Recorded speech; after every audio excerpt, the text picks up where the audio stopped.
जय बाबा स्वामी, जय आत्मेश्वर। हिमालय का समर्पण योग भाग 6 का आज चौथा दिवस है और हम हैं पृष्ठ क्रमांक 41 पर। गुरुदेव कहते हैं, एक बार पास ही के पुलिस ट्रेनिंग सेंटर में 3 दिन प्रवचन और ध्यान के लिए मुझे बुलाया गया था। वहां जाकर 3 दिन का कार्यक्रम देकर आया था। वहां पर पुलिस में नए भर्ती किए गए युवक थे जो बाद में पुलिस बनने वाले थे।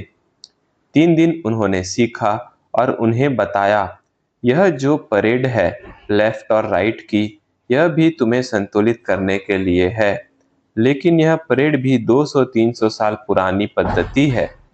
इन सालों में मनुष्य की राइट साइड वैसे भी अधिक कार्यरत हो गई है और अभी भी केवल यही परेड करते रहे तो तुम्हारी राइट साइड यानी क्रिया शक्ति अधिक मजबूत हो जाएगी और नुकसान यह होगा कि तुम्हारी लेफ्ट साइड एकदम कमजोर हो जाएगी। अब अगर लेफ्ट साइड कमजोर हो जाएगी तो भावनात्मक दृष्टि से आप कमजोर हो जाओगे और आगे चलकर इसका परिणाम होगा चिड़चिड़ापन और मानसिक अशांति एवं आत्मग्लानि और आत्महत्या। ये दोष तुम्हारे में आगे चलकर निर्माण हो सकते हैं। ये सब निर्माण न हो, इसीलिए इस परेड के साथ ध्यान को भी जोड़ लो। यह ध्यान तुम्हें जीवन में संतुलित करेगा और जो लेफ्ट साइड कमजोर होने से समस्याएं खड़ी हो सकती है वे तुम्हारे जीवन में नहीं होंगी। और कभी भी दंगों के समय या प्राकृतिक विपदा में कार्य करते समय तुम्हारा ऑरा या तुम्हारा आभा मंडल तुम्हें ऐसी कठिन परिस्थितियों में भी सुरक्षित रखेगा और तुम्हारा जीवन संकट के समय में भी बच जाएगा। इस असुरक्षित जगत में हमको कोई नहीं बचा सकता। हमें बचा सकता है तो वो है हमारा आभा मंडल, जो ध्यान करके हमारे आसपास निर्मित हो जाता है। यह शिविर निःशुल्क ही करता था, इसीलिए पुलिस अधिकारियों को खर्चे आदि के लिए कोई विशेष परमिशन नहीं लेनी पड़ती थी। केवल मेरे रहने और खाने पीने का इंतजाम उन्हें करना पड़ता था। वह उनके लिए आसान था। एक पहाड़ी पर उनके अतिथि गृह बने हुए थे। वहां उनके अधिकारी आकर रहते थे, वहीं मुझे वे रखते थे। उनके अधिकारियों के साथ सुबह घूमने आसपास के जंगलों में जाता था। जंगल में बांस के जंगल ही अधिक थे। बांस के जंगलों में बांस को फूल भी आते देखे हैं, लेकिन वे फूल 50 साल में आते हैं, ऐसा कहते हैं। फूल आने पर वह बांस का झाड़ समाप्त हो जाता है। इस सुबह के समय वे अधिकारी अपनी समस्याएं रखते थे और मार्गदर्शन लेते थे, क्योंकि शिविर में सबके सामने अपनी समस्याएं रखने में उन्हें संकोच होता था। शिविर समाप्ति के बाद पुलिस लाइट की जीप मुझे घर छोड़ने आती थी। मेरे घर में एक साइकिल भी नहीं थी, पर मेरे गुरुदेव की ऐसी कृपा थी कि मेरे घर के सामने रोज कोई न कोई पुलिस लाइट की गाड़ी खड़ी रहती ही थी और मुझे बाहर आने जाने के लिए सदैव गाड़ियां उपलब्ध रहती ही थी।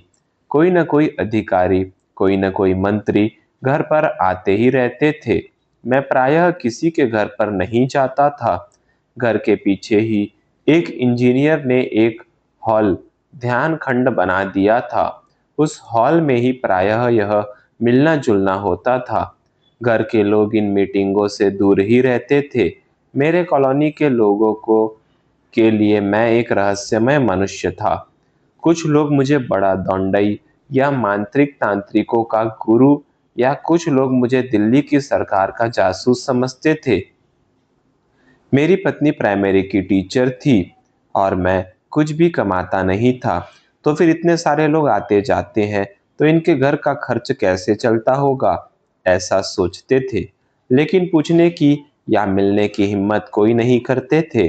उन्हें उत्सुकता होती थी कि इस मनुष्य में क्या है जो इतने मंत्री और इतने बड़े बड़े अधिकारी से मिलने आते हैं। इन सभी का विश्वास था कि कोई भी समस्या मेरे सामने रखी और मैंने उस समस्या को दूर करने के लिए प्रार्थना की तो वह अवश्य दूर होगी। और रही बात खर्च की, तो हमारे स्वयं के घर के अधिक खर्च नहीं थे। चाय बगान मालिक चाय बोरों में भेजते थे। कुछ साधक शक्कर की बोरियां भेजते थे। हाँ, दूध हमारे घर से ही उपयोग में लाया जाता था और यह सब करते थे तो एक प्रकार का आत्मीय आनंद हमें प्राप्त होता था।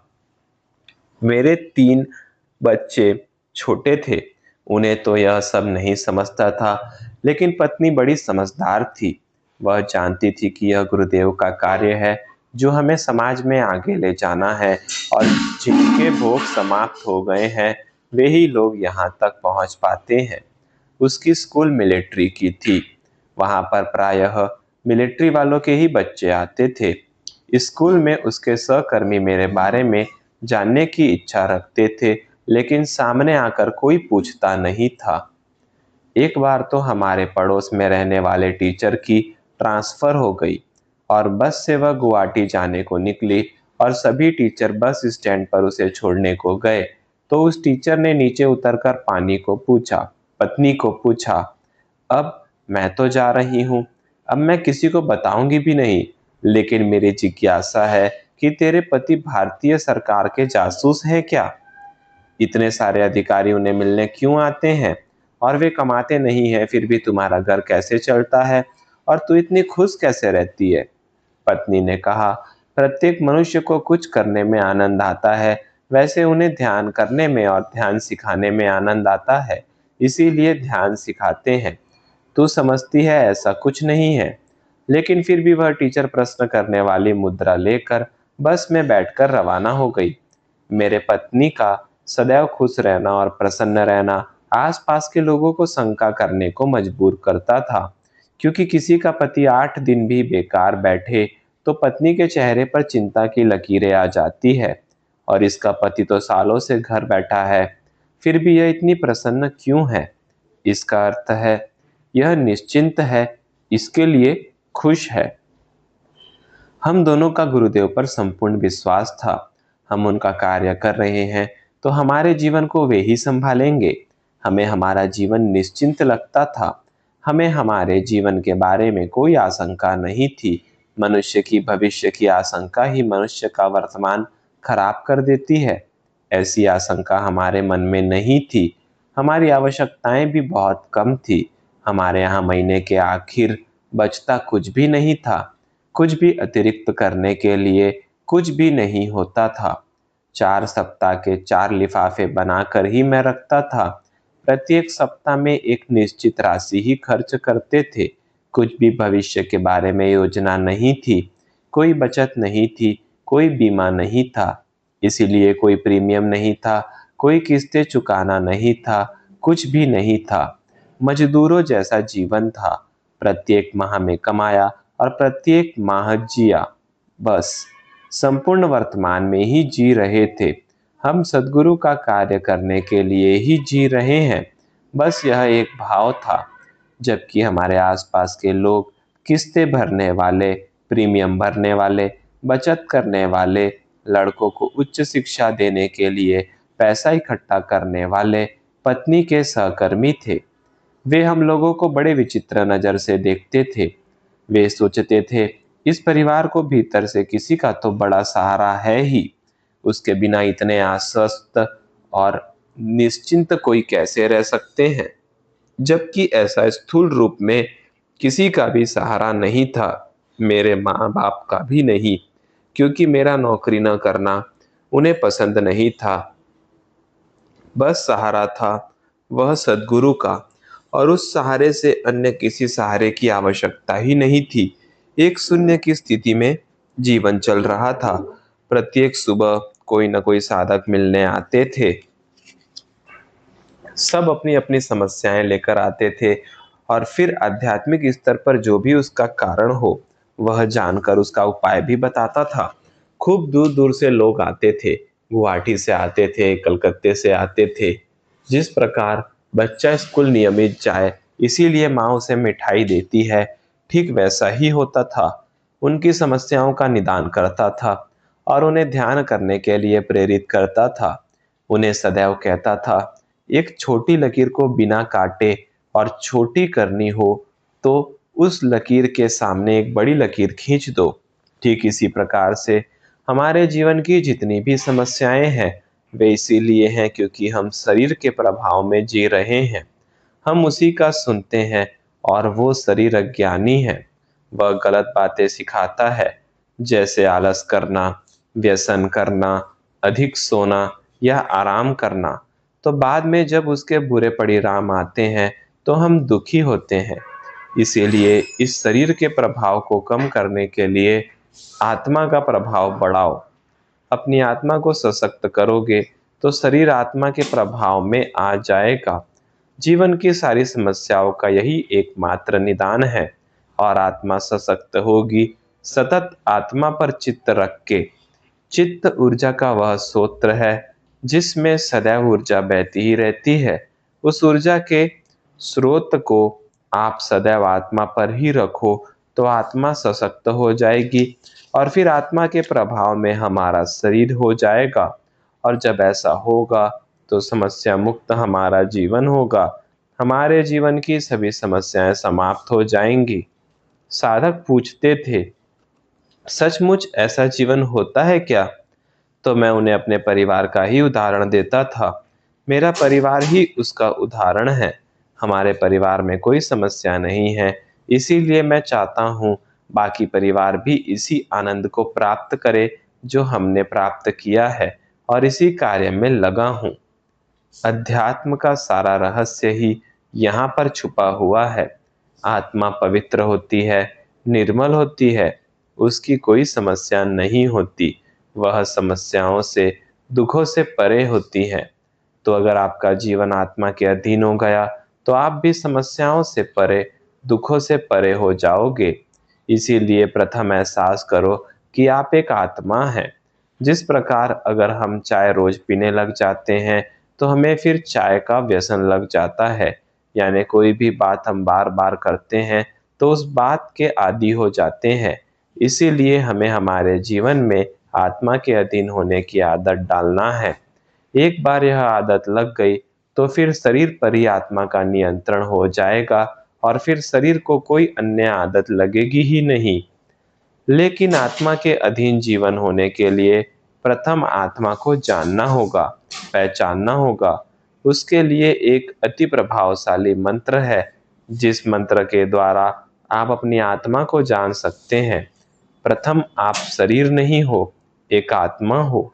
यह मानते हुए आप, मैं एक पवित्र आत्मा हूँ, मैं एक शुद्ध आत्मा हूँ, इस मंत्र का जाप चालू करें।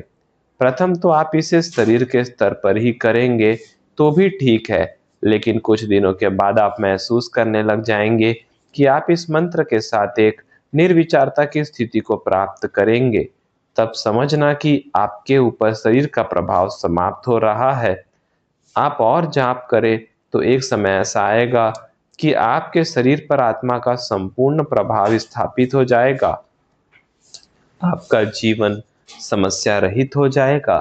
कुछ समय के बाद आपको अनुभव होगा, जीवन में कभी भी समस्या आई तो भी उससे केवल शरीर प्रभावित होता है, आत्मा नहीं। और आप आत्मा के प्रभाव में हैं, इसीलिए उस समस्या का प्रभाव आपके जीवन पर होता ही नहीं है। और कुछ समय के बाद आपको अनुभव आएगा कि आपकी आत्मा ही आपकी गुरु बन गई है। आत्मा की पवित्रता का, शुद्धता का एक स्तर है आत्मा का गुरु बनना। बाद में तो परमात्मा के सारे संदेश इस आत्मा के माध्यम से आपको मिलना प्रारंभ हो जाएंगे। फिर जीवन की समस्याओं का निदान हमें बाहर खोजना नहीं पड़ेगा। आपको मेरे पास समस्या लेकर आने की भी आवश्यकता नहीं होगी। आपके जीवन की सभी समस्याओं का निदान आपको आपके भीतर ही प्राप्त हो जाएगा। आप आत्मनिर्भर हो जाओगे। आपको अन्य किसी का सहारा लेने की आवश्यकता नहीं होगी। आप सशक्त बनो, आप स्वावलंबी बनो, आप आत्मनिर्भर बनो। यही मेरा प्रयास है। आप अपने पूर्व जन्म के पुण्य कर्मों के कारण मेरे तक पहुँचे हो। अब वे समाप्त हो गए हैं। अब फिर हम जीवन में फिर मिलेंगे या नहीं, इसीलिए कहता हूँ, अपनी आत्मा को ही गुरु बनाओ। तो गुरु के रूप में मैं आपके भीतर ही रहूँगा। जब चाहो तब आप मुझसे मिल सकते हो। मुझ तक पहुँचना बड़ा कठिन है क्योंकि मैं शरीर नहीं हूँ। मैंने शरीर धारण किया है, इसीलिए आज पहुंच ही गए हो, तो जीवन के इस रहस्य को जान लो और आत्मा के अधीन जीवन जीना प्रारंभ करो। यह सब एकदम से नहीं होगा, यह कोई चमत्कार नहीं होगा। आज तो केवल मैंने आपके जीवन को एक नई दिशा दी है। अब अगर इसी दिशा से आप चले, तो वहां अपने इसी जीवन में पहुंचोगे, जिस स्थिति को मुक्त अवस्था या मोक्ष कहते हैं। मैंने तो आपको सही दिशा बताने का कार्य किया है। अब मेरा कार्य तो यहाँ समाप्त होता है। अब आज से आपका कार्य प्रारंभ होगा। आत्मा की शुद्धता के बिना, आत्मा के पवित्रता के बिना शरीर के मैं के अहंकार को समाप्त करना असंभव है। और उस मैं के अहंकार के साथ कितना भी पुण्य कर्म करो, वह मैं के अहंकार में वृद्धि ही करेगा। मैं का अहंकार शरीर का एक सशक्त भाव है और इस भाव के साथ कभी कोई पुण्य कर्म घटित हो ही नहीं सकता। और अगर हुआ तो वह केवल और केवल मैं के अहंकार को ही बढ़ाने वाला होगा। और हम मैं के अहंकार को अगर कम करने का प्रयास करेंगे तो वह रूप बदलेगा। वह छुपा रुस्तम है, वह अलग अलग भेष बदलता है लेकिन समाप्त नहीं होता है। उसे अगर समाप्त करना है तो शरीर भाव को ही समाप्त करना होगा, और फिर न शरीर भाव होगा और न शरीर का अहंकार। लेकिन शरीर के अहंकार को सीधा समाप्त करने का प्रयास करोगे तो वह कभी समाप्त नहीं होगा। मान लो शरीर एक वृक्ष है और मैं का अहंकार उसका फल है, तो आप एक फल को नष्ट करोगे तो दूसरा फल आएगा, और दूसरे फल को नष्ट करोगे तो तीसरा फल आएगा। यानी जब तक वृक्ष है तब तक फल आएंगे ही। इसीलिए वृक्ष को ही समाप्त करने की आवश्यकता है। आप जब मैं के अहंकार को समाप्त करने के लिए प्रयत्न करते हैं, तब आपका चित्त उसी फल पर होता है और आप उस फल को तो समाप्त कर देते हैं, लेकिन तब तक दूसरे फल का निर्माण मैं कर ही लेता है और आपकी मेहनत, आपका समय ऐसे ही व्यर्थ हो जाता है और मैं का अहंकार रूपी फल समाप्त ही नहीं होता और एक फल जाकर दूसरा आ जाता है। इससे अच्छा है शरीर भाव रूपी वृक्ष को ही समाप्त कर दो, तो वह फल भी समाप्त होगा और नया फल भी नहीं तैयार होगा। जिस प्रकार से एकादे जहरीले अनावश्यक वृक्ष को समूल समाप्त करने के लिए किसान आदिवासी कुछ रसायन युक्त पानी बनाकर उस वृक्ष के जड़ में डालते हैं और नियमित रूप से डालते हैं, और परिणाम स्वरूप वह जहरीला एक समूचा और जमीन के भीतर जो जड़ें हैं वे भी जल जाती हैं। यानी वह जहरीला वृक्ष जड़ सहित समूचा सूख जाता है और फिर उस स्थान पर कभी भी नहीं उगता है। ठीक इसी प्रकार से अपने शरीर भाव रूपी वृक्ष को इस मंत्र के रसायन से समाप्त कर सकते हो, लेकिन इसमें भी सतत मंत्र जाप की आवश्यकता है। यह मंत्र जाप धीरे धीरे हमारे शरीर भाव को समाप्त करता है, और जब शरीर भाव संपूर्ण समाप्त हो जाता है तब हमारी आत्मा इस योग्य बन जाती है कि हम गुरु मंत्र ग्रहण कर सके। और बाद में जब हम गुरु मंत्र लेते हैं तो उस गुरु मंत्र का चैतन्य हम संपूर्ण ग्रहण कर सकते हैं। सद्गुरु के माध्यम को समझकर बाद में गुरु मंत्र लेते हैं तो हम सुपात्र हो जाते हैं गुरु मंत्र की ऊर्जा शक्ति को ग्रहण करने के लिए, क्योंकि तब हमारे में न शरीर का कोई दोष होता है और न कोई शरीर का विकार होता है। फिर जो गुरु मंत्र लेते हैं तो गुरु मंत्र के माध्यम से हम सद्गुरु को संपूर्ण समर्पित हो जाते हैं। समर्पित हो जाते हैं यानी हमारी आत्मा का अलग कोई अस्तित्व ही नहीं होता, और फिर जो भी स्थिति सद्गुरु की होती है वह स्थिति हमें प्राप्त हो जाती है। यह वह परमात्मा की स्थिति है जिसे लिया या दिया नहीं जा सकता, यह स्वयं ही आ जाती है। जब सद्गुरु ने मोक्ष की स्थिति अपने जीवन काल में प्राप्त कर ली है तो आपको भी मोक्ष की स्थिति अपने जीवन काल में ही प्राप्त हो जाएगी। जय बाबा स्वामी, जय आत्मेश्वर।